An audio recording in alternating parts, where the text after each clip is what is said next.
I'm going to start out today with a personal story. It's a story of synchronicities and magic. About 2 years ago, I was on a road trip with my best friend, and we were road tripping across the country, and we're in California and planning to go up through Nevada, and her 30th birthday was coming up. And it was like, wow, this is such a great opportunity for me to be with my best friend on her 30th birthday, and I was thinking, Vegas. Why not? I've never really done the Vegas thing. I thought it might be fun. So I started thinking, maybe I'll get lucky on Priceline or some sort of discount situation where I could get her like a nice suite that we could hang out in and maybe meet up with some people and just kind of see what happens.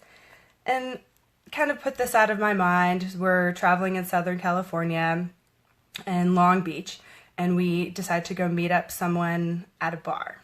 So we're waiting for someone to show up, and I'm sitting at the bar. I look across the counter, and there's a small barrel gin from Vermont.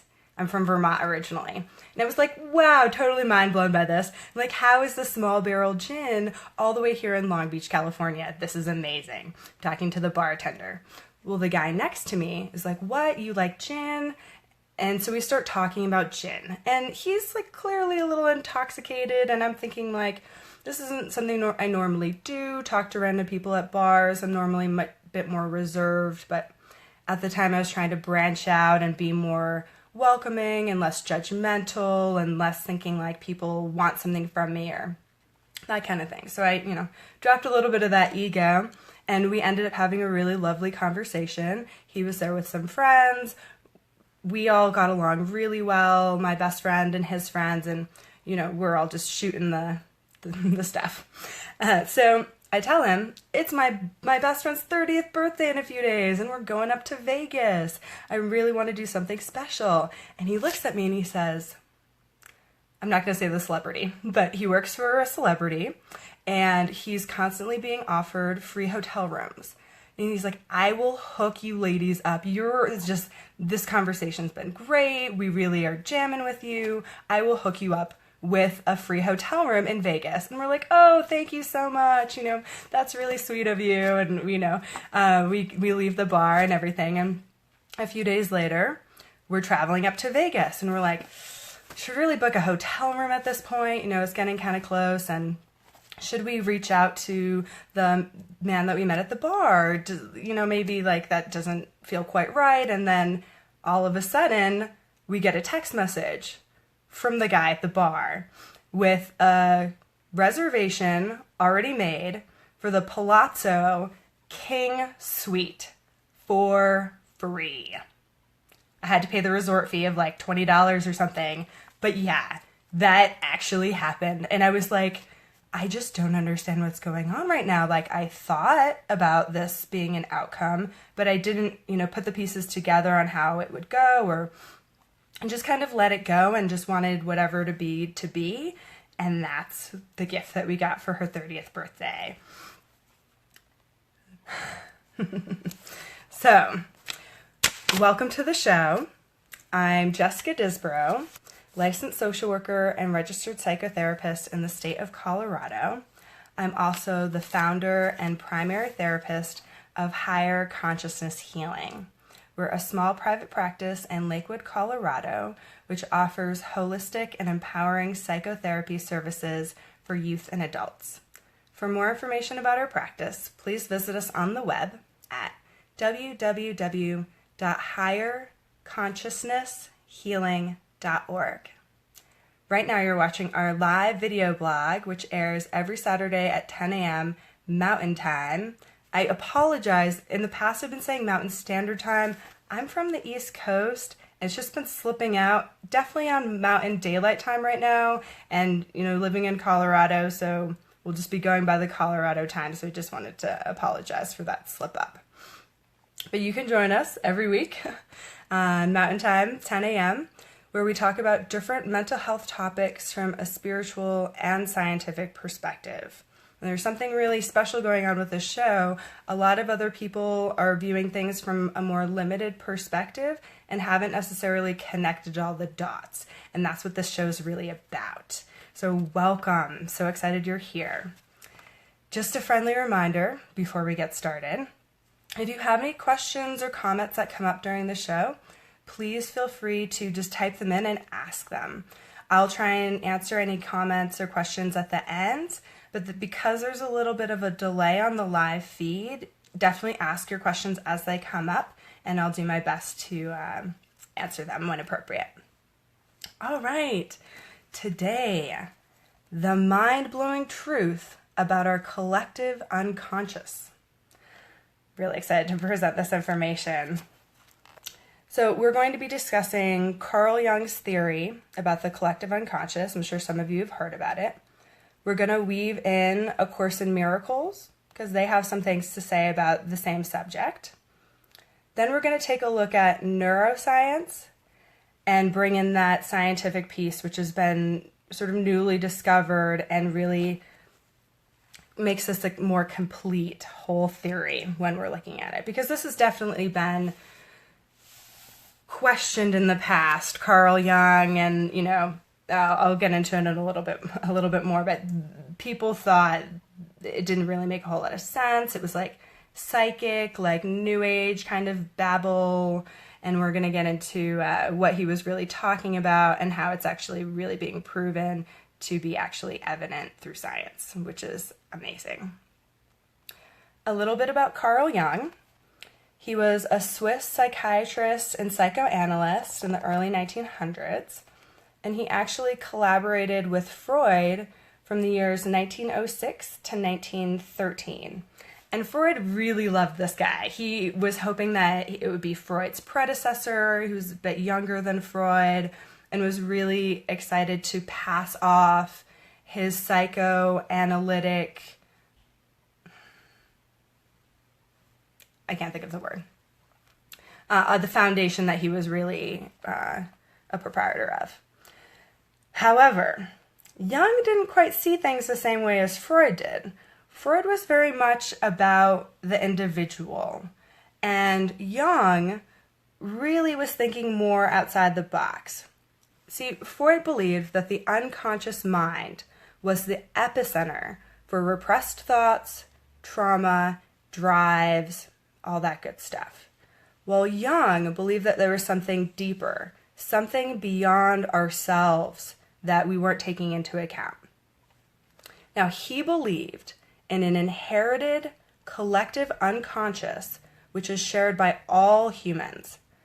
It contains a set of primordial images and archetypes, such as archetypal people, events, those sorts of things, along with the psychic life of our ancestors right up to the beginning. So in essence, he's saying the collective unconscious is all consciousness before us, any consciousness. So that's a really big thing to say. And, Freud was really disappointed because he was still very much like, no, the mind, the personal unconscious mind, that's all there is, and there's nothing outside of that. However, we can see that that's actually not true, and we are very deeply connected in a lot of ways. Another theory that Carl Jung, I don't want to say discovered, but really talked a lot about, was synchronicities. And he defined synchronicities as the acausal connection of two or more psychic and physical phenomenons. It's like, what does that mean? Well, really, when it comes down to it, that basically means coincidences. Things that don't really seem likely, but somehow they're happening, and we can't really explain them. Well, these coincidences, they're not actually really coincidences. They're synchronicities, as defined by Carl Jung, and they're a natural part of our world and how it operates. We'll get into that more in a little bit. A Course in Miracles. Now that we've kind of covered Jung's theory, A Course in Miracles really does say pretty much the same thing, with one caveat. They're all about sin, guilt, and fear being at the root of our collective unconsciousness, along with various myths and some of the archetypal things that Jung was talking about. So those two really align pretty nicely. Now let's get into the neuroscience, because this is the really exciting part. Oh, you know what? Before I go into that, I do have one more note about the Course in Miracles, because I do want to just briefly touch on split mind versus one mind in the Course. Split mind is really going back to that ego mind definition we talked about last week under the Course. And that's really like kind of our collective unconscious baggage, sin, guilt, fear. And then one mind is really God mind, they call it. And that's where we tap into more the collective consciousness as a whole, where we're no longer just viewing ourselves as separate and isolated, but we're really viewing our world and ourselves as this interconnected web of oneness, of unity. It's also called unity consciousness too. It's been thrown out a little bit. All right, now for the neuroscience bit. I'm not sure if you all in the audience have heard of this woman, Jill Bolte Taylor. She's a neuroanatomist, and she had a pretty significant stroke back in 1996 that was really enlightening for her. And what happened during the stroke is she actually felt different parts of her brain shutting off, and because of what she did as a profession, she was able to map it out as it was happening because she knew about the brain so much. Well, the left side of the brain began to shut down and then completely shut down. And I believe she was in a state for about 3 weeks where only the right side of her brain was really functioning and working properly. And she was able to experience what living with the right side of the brain is like. Well, to give you a little information about the right side of the brain, I'm sure you've heard it's like the creative side, the abstract side. Well, it's also the intuitive side. What she has been saying is there's actually an energy field all around us, which I believe too, and many of us watching probably do as well. There's an energy field around us that we can't see. And the right side of her brain is actually really good at receiving that energetic information, processing it, and making it into data. Now, what's happened with our society is we've been very left brain oriented. We've been very logical and methodical and structured and moralizing and critical. And we haven't really been able to tap into our right side of our brain. Just a little second. The right side of the brain is the more feminine side. The left side of the brain is the more masculine side. And because we've been in a time period where the masculine has really been, I don't want to say the controlling factor, but patriarchy, all of that, we've lived in a very much of a male world. So it's not surprising that we're using the left side of our brain so much and not the right side. And the right side has really been put down. Intuitive people were seen as psychic, they were seen as witches, they were seen as weird. We're not sure how you know this information, but it's weird and it's freaking us out, and so we're gonna burn you at the stake, and just all this horribleness against women, which is really too bad. Well, this just blew my mind, because we now have the neuroscience that's starting to show, and with this woman's testimony, that we really are energetic beings as well. And we're really perceiving a lot of information that we just don't even necessarily realize. Pretty mind-blowing, I think. Because what this really means is that we all have the potential to energetically tap in to the collective unconscious and each other at any time. I think that's pretty big.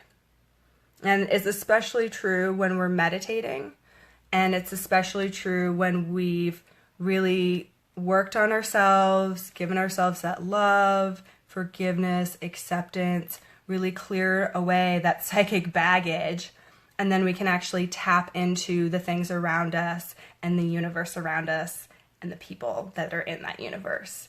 And it makes for a really magical place where things like synchronicities are happening all the time, and they're very apparent because we're all so connected.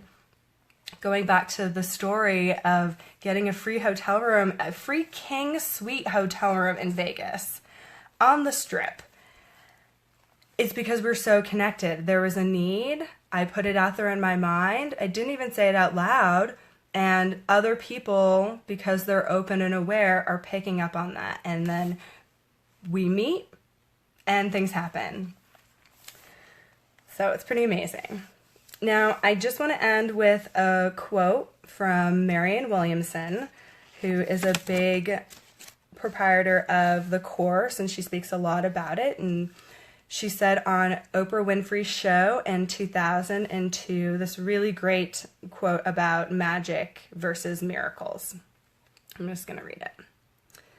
The difference between magic and miracles is magic is when you use your mind to tell the universe what you want. Miracles is when you ask the universe what it needs and how you can best serve it. All right. Thank you so much for joining. Anything is really possible. Your dreams, everything. It's really, really doable and possible when you start working through that baggage, that stuff we don't really want to feel, that trauma, that pain, and you get to a higher level of consciousness, into a higher place where that hotel room, that's just one example of the many beautiful gifts I've received from the universe by putting myself out there with love and kindness, and also letting go of expectation and need, and just allowing the universe to have our back and give us everything that we need. All right, next week, we're going to be talking about God and the conscious universe theory. So definitely stay in for that. All right, we have some viewers, and I'm going to give a minute to see if anybody wants to make any comments, give any questions. Hopefully that wasn't too much information and it was understandable. I'm just going to give a quick reminder while I'm waiting to see if any questions pop up. We have our spiritual support group for Millennials coming up October 12th. Really excited for this group.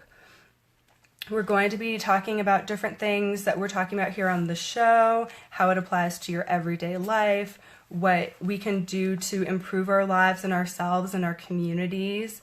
We're really going to be focusing on that. So if you're interested, October 12th, I'm going to leave the description. I'm going to leave a link in the description box in this video. And I hope you can join us. It's a special group designed by Millennials for Millennials. I hope you can catch us in Lakewood, Colorado if you're around ages 18 to 30. All right. I don't see any questions, so I'm assuming that was pretty clear, my explanation of the collective unconscious. And that about wraps it up for today. I hope you can join us next week, and take care.